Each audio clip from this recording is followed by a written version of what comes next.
out of Black History Month. And if you're watching this on YouTube, I don't know why you didn't go over to the Twitches and follow. I mean, if you want to subscribe, go ahead and follow as soon as I said that. But we got some real interesting news today. Now, if you've seen the thumbnail, which is going to portray exactly what's going on in this video, you already know what I'm talking about. But if you've been paying attention, you might find out, or you might have an inkling of a clue of what the theme of this video has to be. The thumbnail is the same as this video. The thumbnail is basically a clone of this video, and Marvel Rivals is soon, according to Marvel Rivals Intel and another source I have, I forgot what's the second source, but another source I have, apparently a clone mode is coming soon. Now, recently I did see some TikToks like that went viral of somebody playing an all Adam Warlock match, all Loki match, you know, stuff like that. So, excuse me, I think it's already possible to do that in like a custom match, but maybe they're making it like an official mode to where you could do it and play in that mode casually. And if that's the case,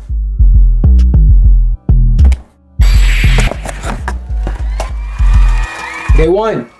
Overwatch and a grade. Overwatch, they're in a package. The idea of this mode is like incredibly fucking cool. And I think another article I had, oh, it's also Marvel Rivals Intel. Okay, boom. Marvel Rivals dev NetEase confirms they will. Oh wait, no. What?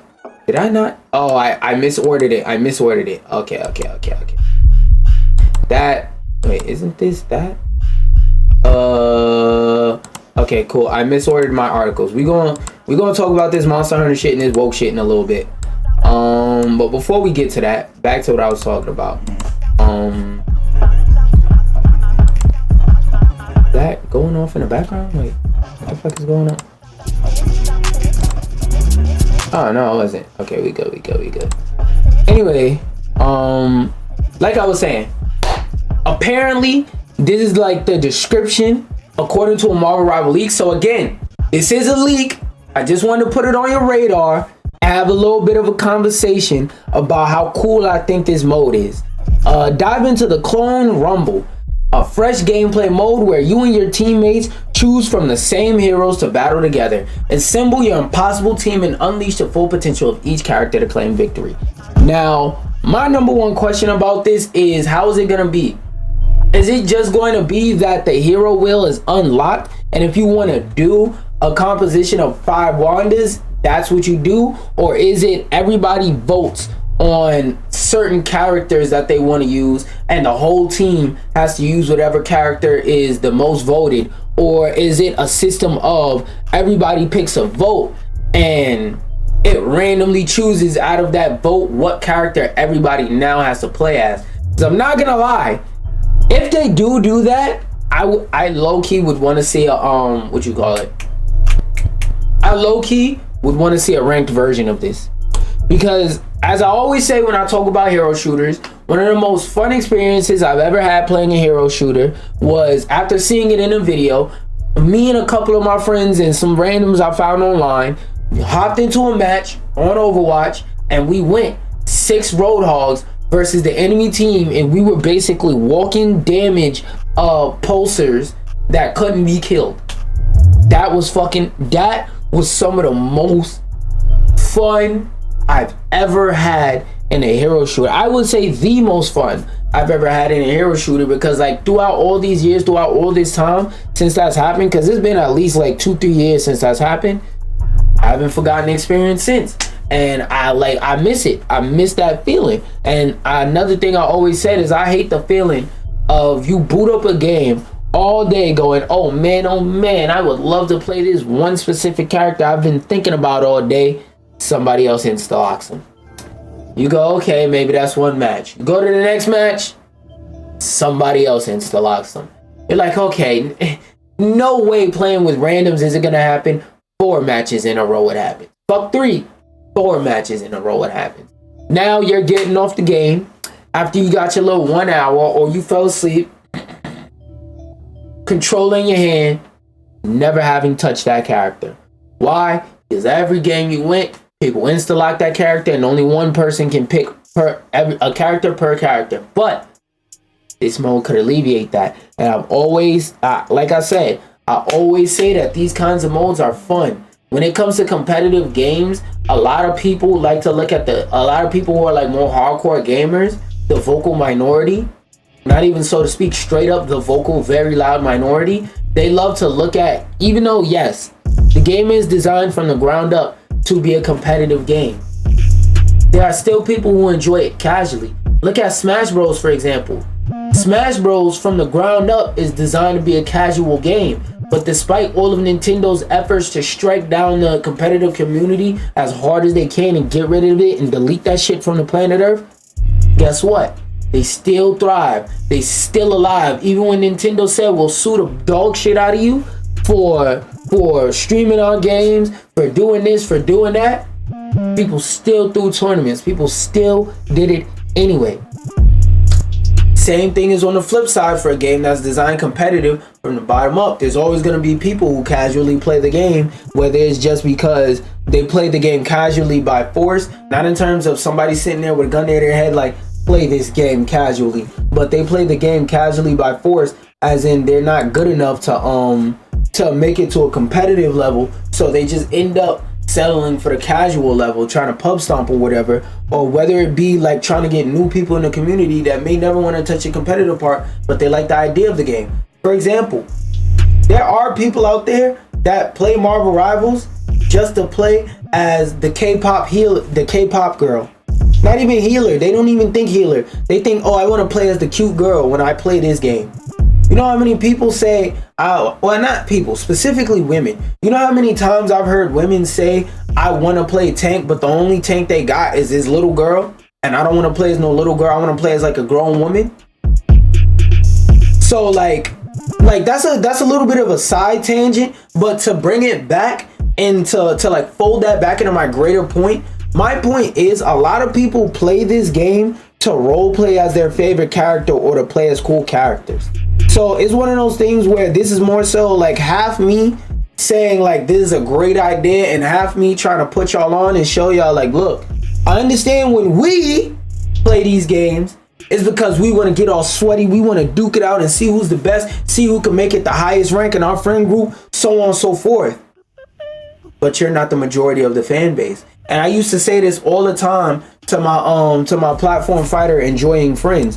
Like a lot of the times, because we're more deep into it, and it took me a while to realize this and stop being this person, because we're so deep into it and we so intimately love it that much, we kind of get blindsided to the fact that we were once casual players. Like, think about it. Everybody who started playing fighting games competitively, they first started playing it because their brother was in the house playing it and they said, I want to beat my brother. Their cousin or their friend up the street had an Xbox, or their friend up the street had a this for the old heads, had the high score at the video game arcade, and they could stay on the machine for 2 hours off of 1 quarter.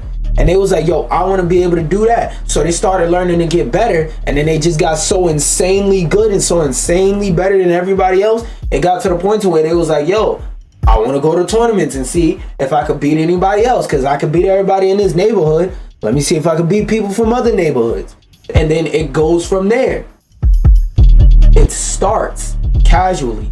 And a healthy competitive scene is always 100% of the time accompanied by a casual scene. 100% of the time, because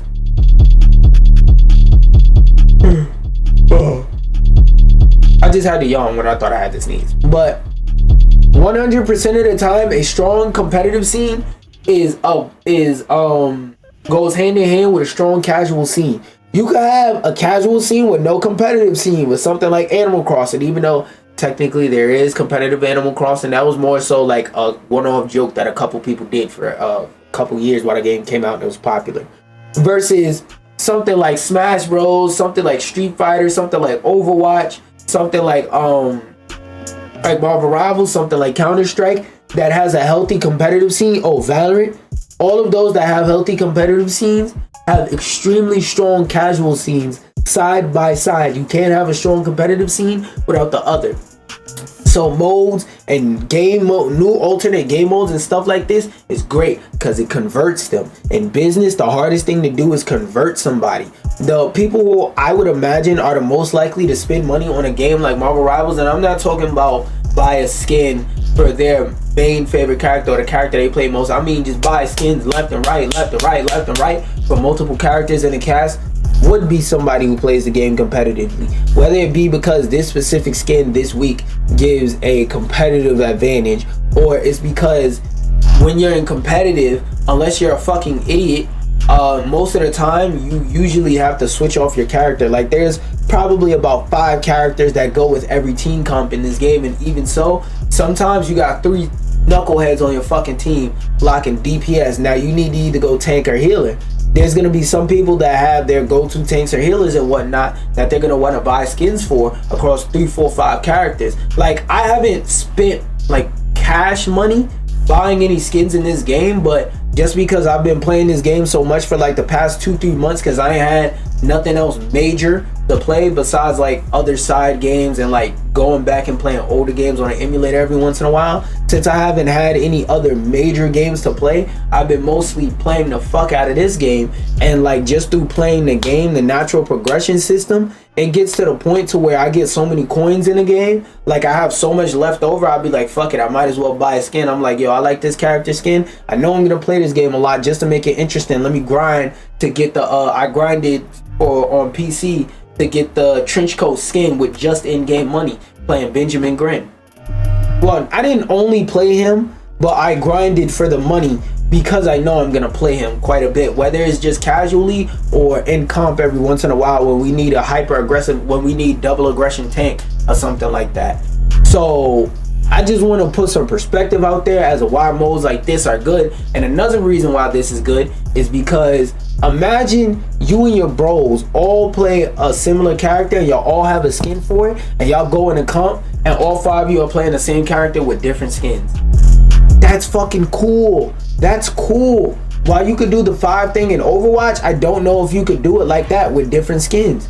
That's fucking cool. So like there's a lot of coolness to me personally for this game mode, and like I said, I hope this becomes a long-term thing, and that hopefully, number one, I pray that they one day split ranked domination and ranked convoy and ranked convergence into 3 different things. Like your rank could carry over for all 3, but you could choose to just play domination, or you could just choose to play convergence. But that's maybe too far-fetched of an idea. But one thing I think isn't as far-fetched of an idea is having a ranked clone mode where anybody could pick any character regardless of composition, and having a ranked character lock mode where there's no role locks necessary, but everybody can only pick one of each character. Then above diamond is the hero bands and shit like that.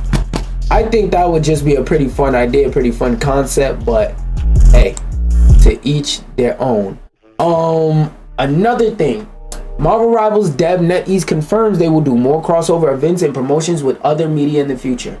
Now, besides their Fortnite collab, I don't know what the fuck this means, so I really just want to read this and then go off of it from there. Question, and this comes from what? Yahoo Finance. Regarding Marvel Rivals, can you share more about paying propensity and the next growth strategies? Will there be expansions in marketing or esports? I think there's going to be a lot more expansion in marketing and not so much esports, because anybody who knows anything about esports knows that in very few cases, like for example, League of Legends, Fortnite, that's basically it. League of Legends, Fortnite. Esports, players, leagues, everything involved in esports is a net negative. And fighting game players got it the worst. And then Smash players, they got it the worst of the worst. Them niggas don't make no money. Any Smash player that says they got money doesn't solely have that money off of playing Smash. They do something else on the side to accompany that. But anyway, back to, wait, I just thought about it. Are my filters even on for the instrumental? Okay, no, they are. But anybody who says they got rich off of just playing Smash, it's not off of just tournaments. They do something else on the side, unless it's a rare occasion, like a zero, like as in Zero Wondering Zero. Like, he's winning, consistently getting top 1, top 5 at every single fucking tournament he's doing. And even he came out a while ago and said, yeah, bro, I was getting top 5 at literally every tournament I went to. I was getting top 5 and I could barely pay to live. So he was like, that's why I do YouTube. All doing that shit, I was broke and hungry all the fucking time. Answer. Marvel Rivals has gained wide acclaim, especially after season 1. NetEase plans to continue investing in development and marketing with long-term operational strategy. The team has plans for esports, which I do expect them to continue because they even have a tournament tab right there in the game. So they're not shying away from esports in any way, shape, or form, because they're aware that if they shy away from creating an esports scene, that one's gonna develop anyway, and it's just gonna be an esports scene that they're not developing or developing any profit from or making any money from. NetEase plans to continue investing. Oh wait, no, I read that.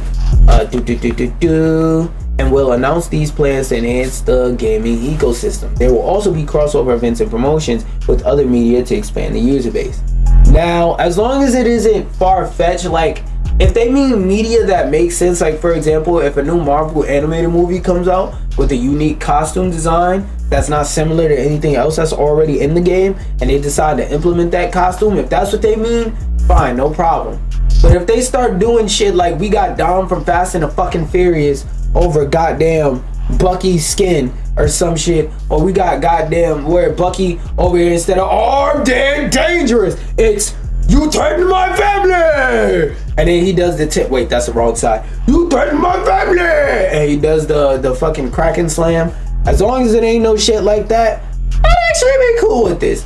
Not gonna lie, I would actually be very cool with this hype, and I honestly would encourage it. That being said, let's talk about Monster Hunter. But before we talk about the pay-to-win aspects about Monster Hunter, shout out to Mighty Keith, because this man has consistently, for like the past 2 years, since like early 2024, late 2023, been like screenshotting and showing the dumb shit that these go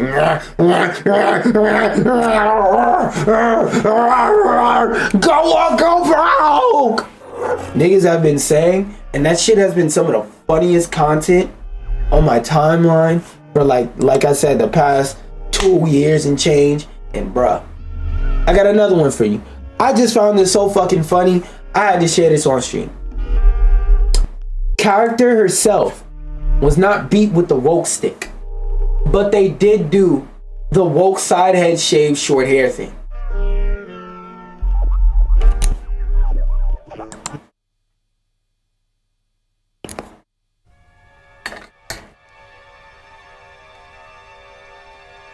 So you're telling me shaving your hair is woke?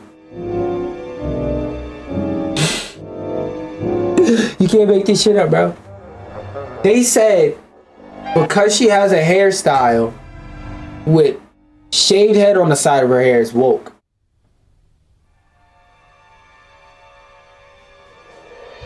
I don't even have a mass barrage of jokes about this. This shit is just comedy within itself. Like, I can't do nothing but look at this and smile and say, wow. Whenever I have bad days and I think I'm a fucking idiot, I remember niggas like this exist and I go, oh, that's why people think I'm so amazingly intelligent. I'm not. I'm not that fucking smart. I'm just not this stupid, bro. And the crazy thing is the amount of loser and bitch you gotta have in your blood to look at a video game character and instead of going, first off, this character is a bunch of fucking polygons, number one. Number two, instead of going cool character design or it's not for me, your first thought is, okay. On a scale of 1 to 10, how woke is this character? Okay, she's a white woman, so not that woke. She's a woman. I mean, she's not the main character woman, so she's not that woke. She got big titties and blonde hair. Okay, that brings her down on the wokeness setting. But she would almost be a 100% non-woke character if she didn't have the hair on the side of her head shaved off. I'm not even making jokes right now. You're just a fucking loser. It's like, wow. Niggas like this really exist. Cause you know, sometimes like a nigga be walking around with imposter syndrome after I hear like people call me intelligent for the 3,000th time. I'm like, I know I'm not a dummy, but I'm not that goddamn intelligent. Then I see shit like this and I go, you know what? I might be Jimmy Neutron. I'm not gassing, bro. I might be Jimmy Neutron. If this is how stupid niggas is, I might be Jimmy Neutron. Also remember, there's a high chance that this person will either be capable of or is already capable of running for office. This nigga could be the president. I've never been suicidal, by the way. Let me repeat myself. This nigga could be president.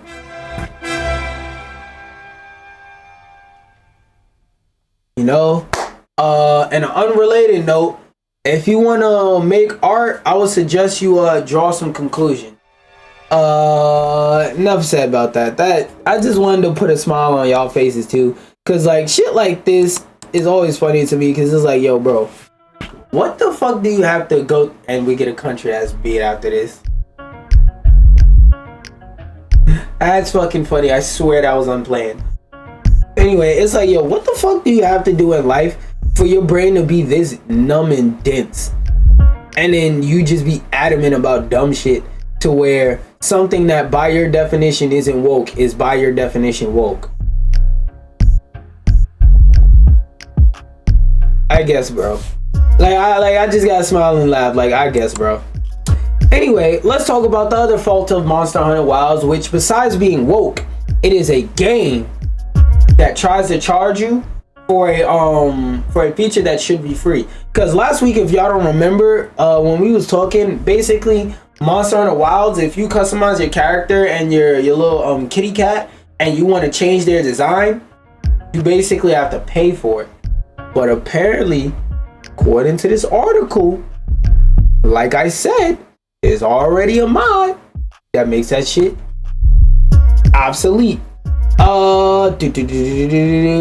If you can ignore the many, oh yeah, that's another thing. I've been hearing this shit had tons of technical issues, and it's like, yo, when Cyberpunk had technical issues, niggas dragged this shit through the dirt. Drag that shit through the dirt. But now this shit has technical issues, and it's God's greatest gift to mankind. I do find that interesting.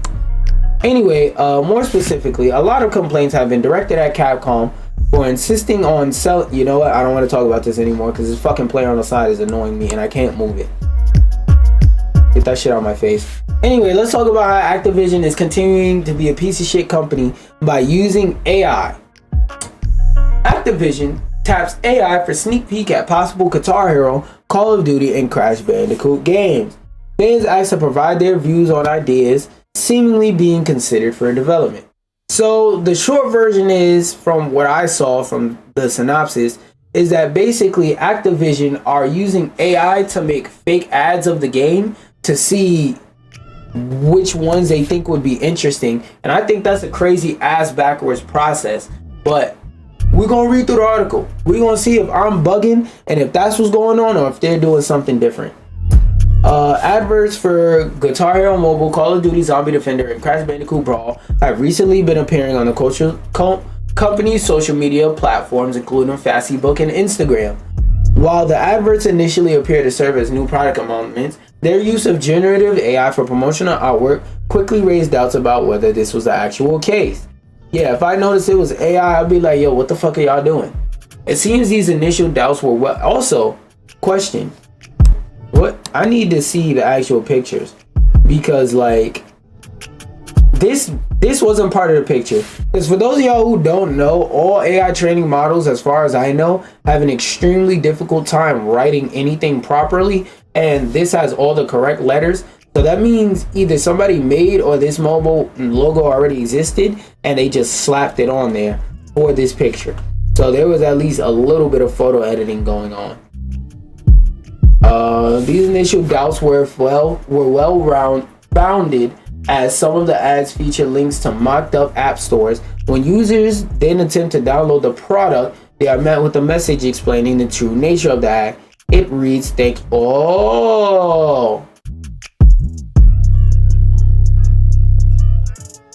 Okay. Hold on. What should I use for this?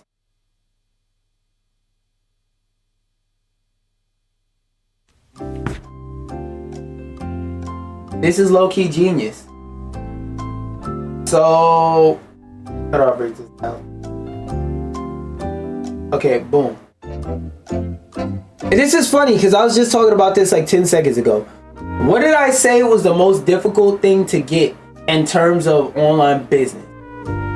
Conversion. Nah, this music don't fit right. I don't have any big brain play music for like high IQ plays. Anyway, the hardest part of digital marketing and stuff like that is to get what's called leads or what's called conversions. What a conversion is trying to get somebody to go to any given website or whatever you want them to go to. So, for example, whenever I make videos on Twitch, my hope is that after you watch that video, you'll go to my Twitch and you'll follow, and when you get a notification, you'll lock in. So let's say for every 10 views on a YouTube video, I get 1 follower on Twitch. That means my conversion rate is 1 out of every 10 people that see my YouTube videos go follow me on Twitch and watch me whenever I go live, which is you. Please go do that.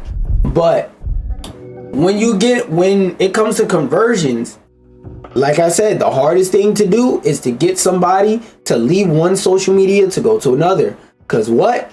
Social media is designed to keep you on. When it comes to social media, they try and design all of these people try and design their websites so that you'll want to stay on their website. For example, you ever notice that whenever you get a YouTube link in an app that's not YouTube, unless you go to your settings and mess with it, you have to jump through like 3, 4, 5 hurdles just to get to another website. Like, for example, instead of Instagram sending you straight to the YouTube app, you have to go into a browser window. Then you have to open the link in that browser. Then you have to hit the 3 buttons. Then you have to go share link. Then after you go to share link, you have to hit copy link. Then you have to go out of that, go into your YouTube app, copy and paste the link, and then find it and then do all this other extra shit. Versus if you were just in the YouTube app, all you have to do, search your name, and right there you're on the video. They're trying to do the same thing, but with downloads. So they're basically saying the more people that see this advertisement and tap on it and tap the download button for a game that doesn't exist, the more we can be sure that this game will sell well, that if we put money and development time into it, that people would actually stop what they're doing and go download our app. This is low-key a genius strategy. Not gonna lie. This is a fucking flex bomb. This is a fucking flex bomb. Cause whoever in their marketing department thought of this, actually clever. It reads, thank you for your interest. This isn't a real game, but could be someday. We'd love if you could answer this short survey, which would help inform the potential future of this game. Your feedback really matters to us. So it's a survey with extra steps. Like I said, all they're trying to do is gauge interest for these franchises. Cause what did Tim Kane say in that video? Gamers will tell you what they want, you'll give it to them, and they'll be like, I don't want this bullshit. Gamers will tell you what they don't want, you make exactly that, put it out there, and it makes $100 million. So again, it's all about what people actually are doing and not what they're saying they're doing. Because everybody loves to say they're a good person. But if you stay around them long enough, you'll be like, yo, if you were a good person, you wouldn't do X, Y, and Z. You constantly do that. Oh, nah, see, and they come up with some roundabout excuse. Same thing here. People will always say, yo, I want such and such game to come back. I want this game to come back. And then the games come back. Guess who's over there supporting them? Not the nigga that asked for it back. That's who. According to one advert, Guitar Hero Mobile is a fast-paced, competitive, blah, blah, blah, blah, blah. Call of Duty Zombies Defender is a top town, blah, blah, blah, blah. And the third reads Crash, blah, blah, blah, blah. Activision recently confirmed that its teams use generative AI tools to help develop some in-game assets for Call of Duty. And the GDC survey published this January, 52% of developers said generative AI tools are being used at the workplace. Yeah. Anybody who thought they wouldn't live long enough to see AI be a part of our everyday lives, Allen Iverson is here. Just like the opposite of what Japanese people say to Xbox. They're here.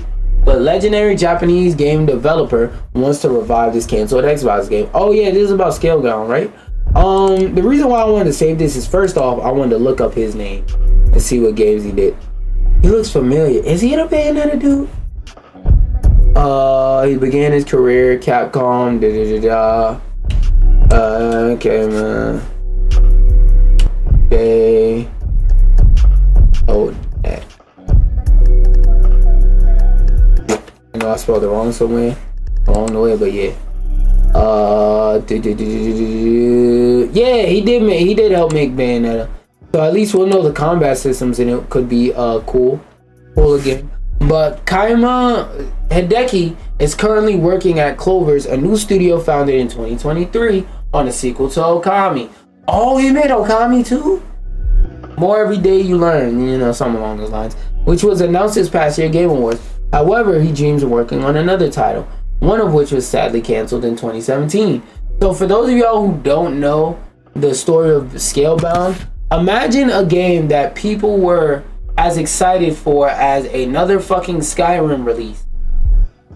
Like, imagine that level of excitement for a new game that was announced, and that not too long after, Xbox pretty much just came out, they tapped the mic, they said, "Hello, is this thing on?" Scalebound is canceled. And then they did like that, and they ran off to a crowd full of tomatoes and rocks and other various items that were contained within the room being flung at them while they heard a bunch of boo. Like, when they said that Scalebound was canceled, why do I keep saying canceled? Was canceled. I'm pretty sure whoever had to make that announcement was backstage with the social media team. Okay, on shoot, rock paper scissors. Then you thought your item on shoot, rock paper scissors. Backstage trying to see who had to go out there and deliver this fuck ass news. A video from the official Clover's Zitter account showcased a crowd gathering around Hideki's desk as he reminisced about the development process of Scalebound. In the video, he said he'd love to make it again someday, a thought echoed by the above post. Naturally, the idea of bringing back Scalebound excites people, even though there's a slim chance of this actually happening. But you know what there isn't a slim chance of actually happening? Where is it? Me getting and drinking some water. And it shouldn't be a small chance that you're going up to get some water to take a shot with me. Go ahead, get your shot, gang. I'll wait a couple seconds. You can pause the video. Now that you unpause the video, let's take our agua shots together.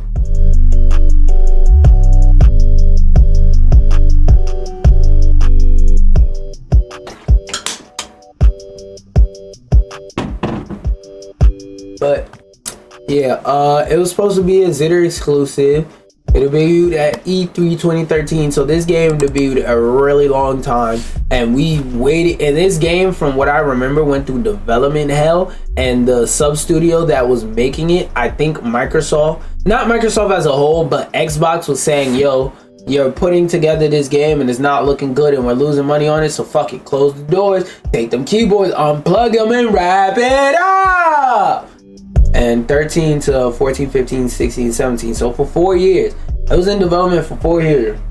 Now, for those of y'all who don't understand how game development works, and also game development is different on a wider spectrum, but game development back then, especially before it was like a worldwide thing, like gaming was all over the world, don't get me wrong, but it wasn't all over the world. Gaming was very expansive in 2013, especially when E3 and stuff like that used to survive. Used to be alive, but yo, a game being in development for 4 years in 2013 to 2017, that's like a fucking eternity. Right now, games being in development for 4 or 5 years isn't too crazy, especially with the rise of like popularity and mainstream acceptance of indie games. For example, stuff like Among Us, not Roll Company, but the way they be moving, that shit's basically an independent game. fucking high res. But like Among Us, Lethal Company, Content Warning, just what's another? It's another one I'm thinking of that was made by Solo Dev card game. Oh, Balataro. All games like that that's essentially made by one nigga in his basement, taking 4 or 5 years makes sense. But for a major studio, especially back in 2013, taking you were supposed to take 2 years max. Really want 4 years on a game? You're cooked. Close the fucking doors. You ain't doing shit. Despite its cancellation, we were able to see a fair amount of footage during development, including gameplay. That's right. That's right. It's been years since I've seen it, but that's right. They did show a lot of gameplay and a lot of stuff. Like, this game was a good amount underway. Like, they were actually working on this game. It wasn't like with Wonder Woman, where they basically, from my understanding, they were basically sitting in the office drawing up design documents, leadership and staff changing every 5 fucking minutes, so everybody picking up confusion and discombobulation left and right. Hideki and his team aim to deliver a game that remains at the quality that's always been defined Platinum's action games. The game would have been an exact copy of Bayonetta's combat, but instead it will focus more on photorealistic graphics. Bayonetta didn't look bad. Examples of this inspiration were blah blah blah blah blah. I just think that this idea was a fucking cool ass idea, and it got its wings clapped and clipped, and still haven't heard about that shit to this day. And I will forever scream what happened to Scalebound anytime the topic comes up. Something else I'll scream what happened to is YouTube, because they're stepping up their efforts to sell other streaming services. I don't even know if I want to go over this article too in depth. I just want to like read the top paragraph and see what the fuck is going on, because YouTube, I'm not even gonna go into it. I'm gonna read it on my own time.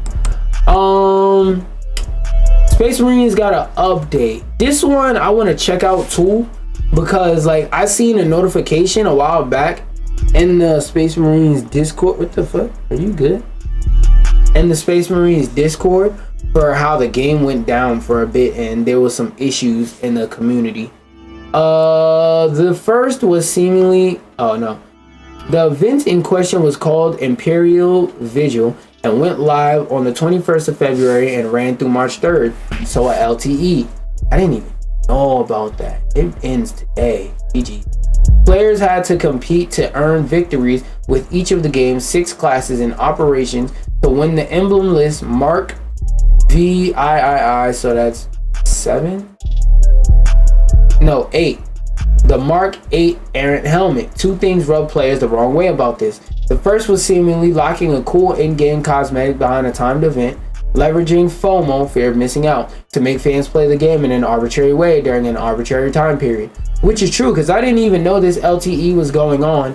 And one thing I want to say is, with the Space Marines community, that's one of those communities that, like, Hell Divers is pretty big, but it's filled mostly with people who are hardcore gamers. Like, if you're a casual gamer, I'm not saying that Space Marines isn't for you, but you probably haven't heard of it compared to like Call of Duty or Marvel Rivals, and it probably isn't and was never on your radar during its like release and publicity cycle and stuff like that. So I can't be mad at you for not knowing it, but the people who do know about it ain't gonna go for some shit like this.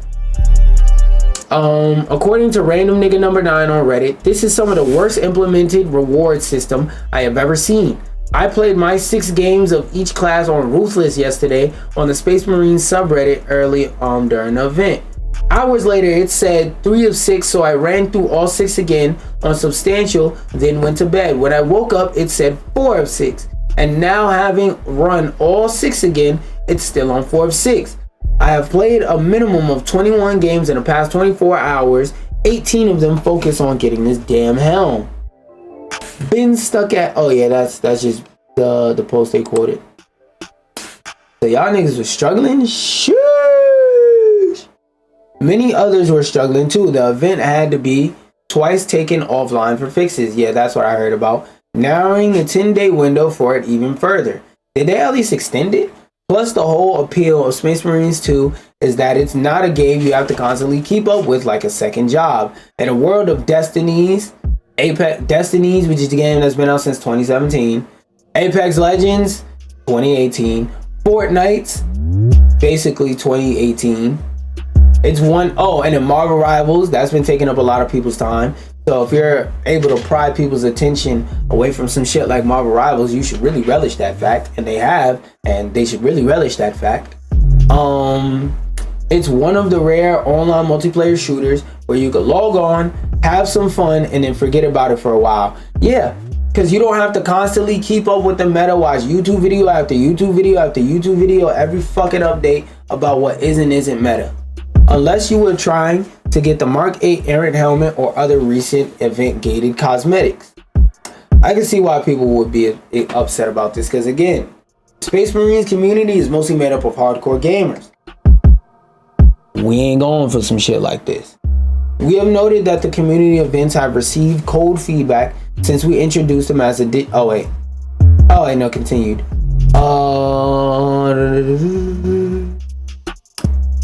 Where the fuck was I? We've introduced them as an additional way. We saw that many of you mentioned FOMO generated by events. Rest assured, we are not looking to transform SM2 into a full live service game.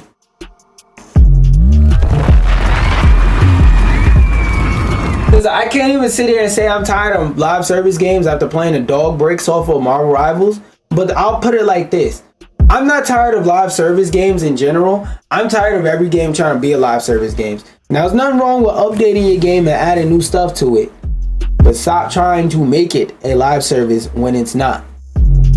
It sounds like they're going a little bit in that direction, but they got so much cold pushback, cold feedback. They was like, whoa. This ain't what we want. The items available through events will be available for later, everyone. We want community events to be a way to unlock the items in advance. So basically, they're pulling what Multiverses did, where whenever they introduced a new character, the way they had it is if you beat their story mode, you could get it for free. In the case of Multiverses, you couldn't actually get the character for free, but they're basically taking that concept and using it, but actually then you get the character for free, which is a fucking W. W of the century. However, that means we must provide a smooth experience in unlocking said items, which has not been the case so far. Yeah, because this article said 100 times that shit was difficult for no reason. We deeply apologize for the trouble and are currently working on a simplified process to unlock the items to make the experiences less constraining. So in addition to having community events run more smoothly in the future, Saber also confirmed that their rewards will eventually be circulated into the game for everyone else regardless. Bitch, you're repeating. The developers also recently confirmed that a big 7.0 patch is on the way. I just want to say my general thoughts on this is gaming community.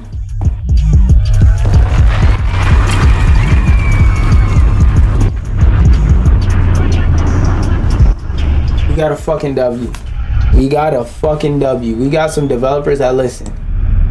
Space Marines community, be glad that your fucking head lead studio listens to y'all. And something we're gonna talk about is how this head lead studio that doesn't give a fuck about listening to y'all, but every once in a while he'll do and have dreams and visions that will align with ours, is Daddy Sax, aka Master Hero Sakurai. And how after creating games tutorials, the Japanese government gave this nigga accolade. They said, bro, that's some real shit, bro. That's some real shit. You deserve an award for that. Trophies. Then they went in the back, they got an award, and they said, here's your award for that. Trophies. The Japanese government has honored Sakurai with a special award, and it's all thanks to his YouTube series. The Japanese government's Agency for Cultural Affairs has named Daddy Sax a recipient of its annual Art Encouragement Prize for new artists. And the thing that I also like about what he's doing is he's making something that could be very expensive, aka going to game design college and stuff like that, cost significantly less and damn near making it free. And you can't do nothing but respect that.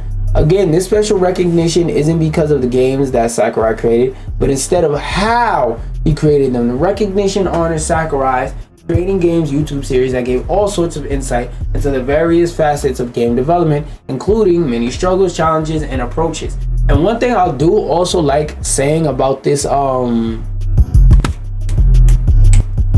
series and what little of it I watched, he uses his real world experience to explain scenarios in a way where it's like,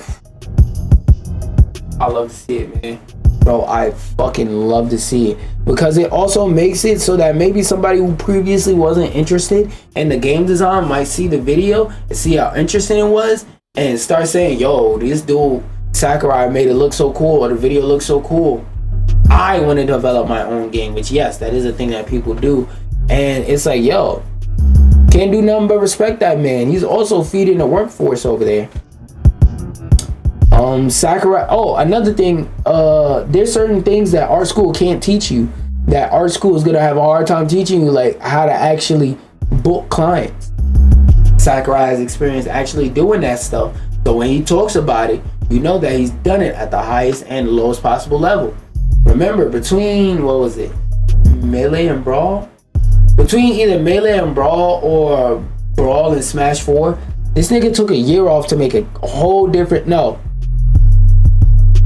it was between Brawl and 4. This nigga took a whole year off to make a different game completely, which is Kid Icarus. So this nigga obviously knows a lot about game design, because he's made a lot of games that fuck the accolades of how many people brought it, how many awards he made game series that people love. You know how many women I've seen, like plushie women I've seen in Kirby plushies in their room? How many girl, even I'll shoot your fucking brains out, haha, girlies walking around with a Draco and a Kirby shirt? Come on now, this nigga has real influence. And I don't give a fuck about this part. Oh, that's just his speech. Y'all go read that on screen for yourselves. Now, I don't know why it went that far in the video. Wait, what is this first? Oh, I was gonna talk about this, but I realized I don't give a fuck. I only got a couple trailer related type stuff that I wanted to watch. I wanted to watch today, and it was a preview of Clair Obscur Expedition 33, some gameplay, because I'm not really convinced on this game yet, but because it's gonna be like half price, I'm keeping my eye on it, because that means the price drop is gonna drop way sooner, and there may be a chance I could pick it up on a sale and try it out. But I've been seeing this game get a media blitz, and this was the first video I saw, so let's see what this game looking like in action. Diving into Clair Obscur. Actually, wait, I'm walling with 2140. Expedition 33. Let's do 4240. My PC can run it. I like to call a once-in-a-lifetime treat. Oh my god, this fucking motion blur. You would ever expect to happen suddenly does, and it blows your expectations in the most insane ways possible. Is that my computer dropping frames, or is that legitimately the way the game looks? Let me see.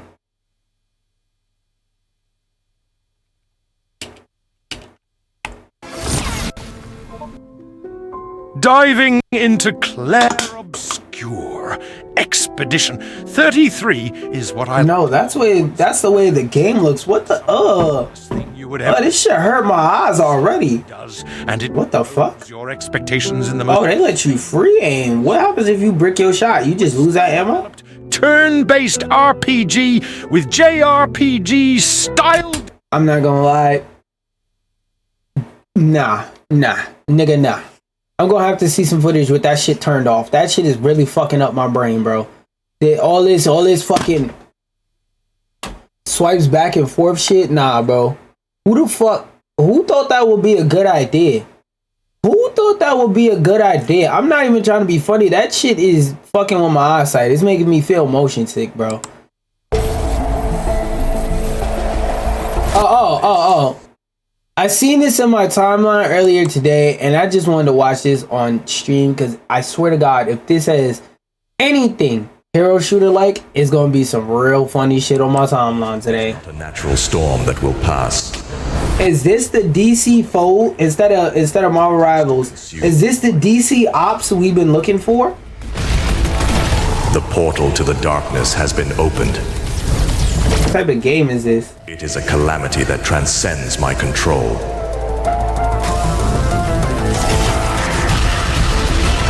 Do you have a spirit that cannot be broken?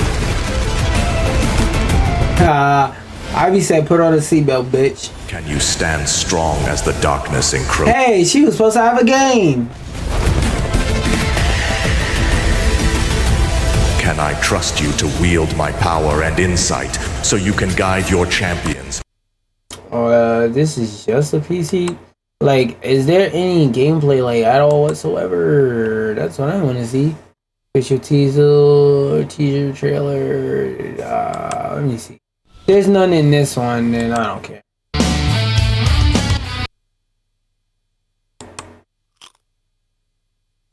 Anyway.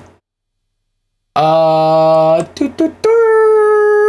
yeah, let me do this fucking sponsor segment first. For